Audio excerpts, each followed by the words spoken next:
Subscribe करते वक्त bell icon को जरूर प्रेस करें जिससे लेटेस्ट एजुकेशनल वीडियोस का नोटिफिकेशन आपको मिलता रहे। इस वीडियो में मैं आपको स्टैंडर्ड कॉस्टिंग का बेसिक कॉन्सेप्ट इजी वे में एग्जांपल के साथ समझाऊंगा। स्टैंडर्ड कॉस्टिंग को हम एक्सपेक्टेड कॉस्ट, एस्टिमेटेड कॉस्ट और प्री डिटरमाइंड कॉस्ट भी बोलते हैं। अभी स्टैंडर्ड कॉस्टिंग होती क्या है, इसके अंदर ना हम एक स्टैंडर्ड सेट कर लेते हैं, अपने पास्ट एक्सपीरियंस को, अपने हिस्ट्री के डाटा को देख के एक कॉस्ट का स्टैंडर्ड सेट कर लेते हैं। लाइक कि हमने परचेजेस की थी 1 लाख रुपए की पिछले साल, तो इस साल भी जो हमारी परचेजिंग होंगी वो 1 लाख की होंगी। हमारी उसके ऊपर जो कॉस्ट है परचेजेस के ऊपर वो 1 लाख आएगी। हमारी जो पिछले साल लेबर के ऊपर कॉस्ट आई थी वो थी 2 लाख रुपया, तो इस साल भी आपने एस्टिमेट लगा के पिछले डाटा को देख के 2 लाख की अमाउंट सेट कर ली। आपने देखा कि आपकी जो प्रोडक्शन कॉस्ट थी वो पिछले साल 5,000 रुपये आई थी, 50 लाख या 5,000 जितनी भी है, आपने पिछले साल को देखते हुए इस साल भी अंदाजा लगा लिया कि आपकी 50,000 या 5,000 स्टैंडर्ड कॉस्ट होनी है, एक्सपेक्टेड कॉस्ट जिसको बोलते हैं। एक एस्टिमेट लगा लिया पिछले डाटा को देख के, हिस्ट्री को देख के, उसको हम स्टैंडर्ड कॉस्टिंग बोलते हैं।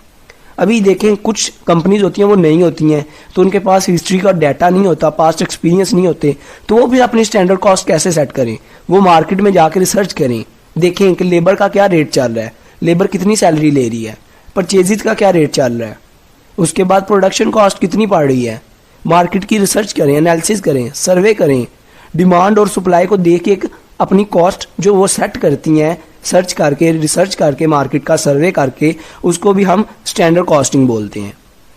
अभी स्टैंडर्ड जो है ना वो आपने अच्छा रखना है, सही रखना है। ये नहीं कि आपकी पिछले साल 1 लाख रुपया कॉस्ट आई थी तो इस साल आपने स्टैंडर्ड सेट कर दिया कि मेरी 5 लाख कॉस्ट आएगी। नहीं, आपने उसके आसपास रखना है। आपने देखना है कि पिछले साल मेरी परचेजेस के ऊपर 1 लाख स्टैंडर्ड कॉस्ट थी, 1 लाख रुपया परचेजेस के ऊपर कॉस्ट आई थी, तो इस दफ़ा आपने एस्टिमेट लगा लेना है कि हो सकता है कुछ इन्फ्लेशन वगैरह की वजह से मेरी 1,20,000 आ जाए। तो ये आपने एक स्टैंडर्ड सेट कर लिया पिछले डाटा को देख के और अभी मार्केट की डिमांड और मार्केट की सिचुएशन को देख के करंट को एक कॉस्ट सेट कर ली जिसको हम कहते हैं स्टैंडर्ड कॉस्टिंग। अभी जैसे आपने देखा होना है कि एग्जाम के अंदर एक स्टैंडर्ड सेट कर दिया जाता है कि जिसके 33% मार्क्स होंगे वो पास होगा, तो ये क्या एक स्टैंडर्ड सेट कर दिया गया है और उसके साथ कंपैरिजन कर दिया गया है। अभी अगर फॉर एग्जांपल 33% स्टैंडर्ड सेट किया है तो कोई बच्चा जो है वो 55% मार्क्स लेता है, तो इसका मतलब उसकी जो है स्टैंडर्ड से ज़्यादा उसकी एक्चुअल परफॉर्मेंस जो है वो अच्छी है। हम कंपेयर कर सकते हैं उसके स्टैंडर्ड के साथ। 33% वाला मतलब जिसके पास 33% मार्क्स ले लेता है, इसका मतलब उसके पास इतना नॉलेज है कि उसको हम पास कंसीडर करें। पर एक बच्चा 55%, 90% मार्क्स लेता है, तो इसका मतलब उसकी एक्चुअल परफॉर्मेंस बहुत अच्छी है। तो इसी तरह आपने एक स्टैंडर्ड सेट किया कि आपकी जो कॉस्ट आएगी, प्रोडक्शन कॉस्ट जो आएगी, चीज़ को मैन्युफैक्चर करने के ऊपर जो कॉस्ट आएगी 1 लाख रुपया, तो असल में आपकी जो कॉस्ट है वो 50,000 रुपये आती है। इसका मतलब आपकी कॉस्ट कम आई है, तो आपको फ़ायदा है। इसी तरह आप 1 लाख रुपया सेट करते हैं, कॉस्ट स्टैंडर्ड कॉस्टिंग सेट करते हैं, तो आपकी जो कॉस्ट आती है वो 1.5 लाख रुपया, तो इसका मतलब आपकी एक्चुअल कॉस्ट जो है वो ज़्यादा आई है, तो आपका आंसर जो होगा वो अनफेवरेबल होगा। अगर आपकी स्टैंडर्ड कॉस्ट से आंसर आपका कम आए, मतलब एक्चुअल कॉस्ट स्टैंडर्ड कॉस्ट से कम हो, तो आपका आंसर क्या होगा, फेवरेबल, और अगर ज़्यादा हो तो अनफेवरेबल। कॉमन सी बात है कि आपने अंदाज़ा लगाया 1 लाख रुपया मेरा लगेगा, तो 50,000 रुपया लगा, तो 50,000 आपकी बचत है, तो जो 50,000 जो आपकी बचत है ये आपके लिए फेवरेबल है, फ़ायदा है आपको। और अगर आपने 1 लाख सेट किया तो आपका आंसर आए, आपकी जो कॉस्ट है वो लगी 1.5 लाख, तो कॉमन सी बात है 50,000 रुपया ज़्यादा लगे आपकी एस्टिमेशन से, आपकी स्टैंडर्ड कॉस्टिंग से ज़्यादा है, तो वो क्या है, अनफेवरेबल है। तो आपने जो स्टैंडर्ड सेट करना है ना वो बिल्कुल सही होना चाहिए, अचीवेबल होना चाहिए, और आपने सिचुएशन को देख के एनालिसिस करके, रिसर्च करके सेट करना है। अब ये जो स्टैंडर्ड कॉस्टिंग है ये किस जगह पे यूज़ की जाती है, मैनेजमेंट इसको इस्तेमाल करती है, लाइक बजट वगैरह बनाने के लिए।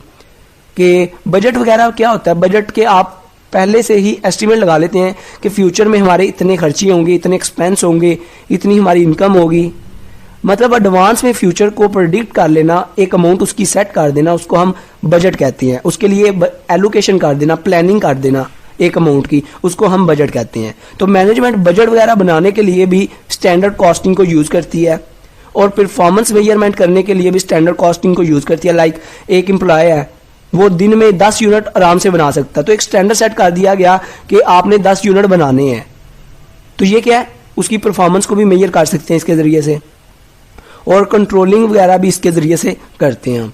तो ये इसका छोटा सा कॉन्सेप्ट था। आई होप आपको समझ आ गया होगा। वीडियो अच्छी लगी हो तो सब्सक्राइब और लाइक करना मत भूलिएगा। अपना बहुत ख्याल रखिएगा, दुआओं में याद रखिएगा। Good bye.